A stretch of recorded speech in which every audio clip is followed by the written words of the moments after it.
Bonjour et bienvenue. Aujourd'hui, la première véritable étape du processus de la communication non violente, l'observation.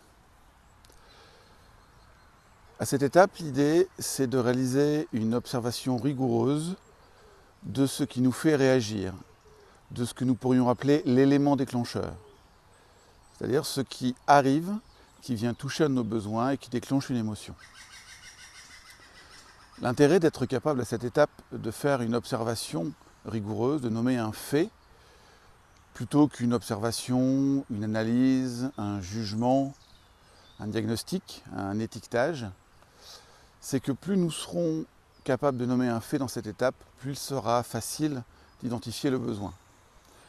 L'autre intérêt, c'est que plus nous serons capables de nommer des faits, plus nous éviterons de jouer à l'autre à qui a tort, qui a raison. Et probablement que vous avez déjà repéré combien dans nos échanges, notamment nos échanges conflictuels, nous pouvons être amenés à jouer à qui a tort, qui a raison. Et j'adore cette phrase de Marshall Rosenberg qui disait « Dans la vie, il faut choisir entre avoir raison et être heureux ». Pour autant, nous pouvons avoir l'impression d'être en train de nommer des faits alors même que nous sommes dans des jugements.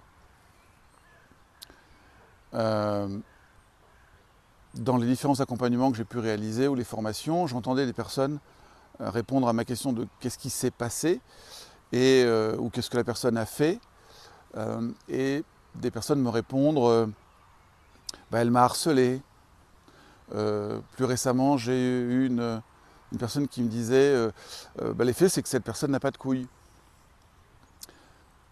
Nous pouvons aussi avoir des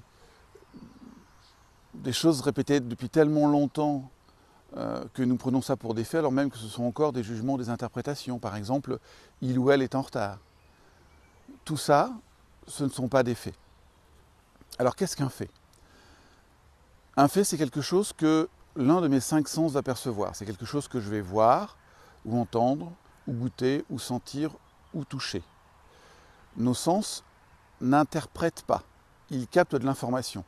Notre cerveau, lui, derrière, peut interpréter l'information, mais nos sens, eux, ne font que capter de l'information. Par exemple, mon cerveau peut dire cette personne est grande ou petite. Mais si je fais une évaluation, je peux dire qu'elle est plus grande que moi, je peux dire qu'elle fait 1m76 par exemple, et ça c'est une observation. Mon cerveau peut dire que telle ou telle personne est en retard. Mais l'observation, c'est peut-être que la réunion a commencé lorsque la personne est entrée dans la salle. Mon observation, c'est peut-être que la convocation était pour 9h et que la personne est arrivée à 9h20. Ça, ce sont des observations. Une autre chose qui peut nous aider à approcher la notion de fait, c'est le magnétoscope ou la caméra. Le magnétoscope ou la caméra ne porte pas de jugement. Le magnétoscope ou la caméra ne fait que reporter ce qu'il a enregistré. Par exemple, si quelqu'un me dit tu es un imbécile, si j'appuie sur play, je vais entendre tu es un imbécile. Et donc si je dis à l'autre que ce qui me fait réagir, c'est quand je l'entends me dire tu es un imbécile, je suis factuel. Mais parfois dans le langage courant, nous allons transformer ça en disant lorsque tu m'insultes. Or, le mot insulte n'a pas été prononcé. Donc dire la phrase de cette manière-là n'est pas factuel. Probablement que cela va nous demander un réapprentissage d'apprendre à être factuel. Et sans même parler du reste du processus, pour ma part, je trouve que déjà travailler cet aspect-là va singulièrement changer nos relations et être utile pour faire de la prévention notamment et de la gestion de conflits. Dans notre cursus, nous n'avons pas appris à être factuels. Pour autant, un certain nombre d'entre nous avons appris à juger, observer, évaluer, déjà parce que notre entourage le faisait. Ensuite, peut-être vous vous souvenez qu'à l'école, il y avait un commentaire de texte à faire, c'est-à-dire donner son avis sur ce que l'auteur a bien pu vouloir dire. Or, le seul à savoir ce qu'il a voulu dire, c'est l'auteur lui-même. Nous ne pouvons faire qu'une interprétation. Et cette interprétation était elle-même évaluée par un professeur, ce qui nous éloigne encore plus de l'idée de qu'est-ce que l'auteur a réellement voulu nous communiquer.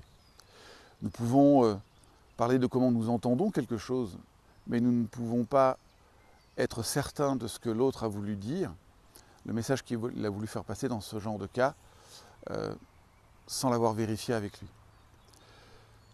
Donc probablement que cela va nous demander un réapprentissage, d'apprendre simplement à observer sans juger.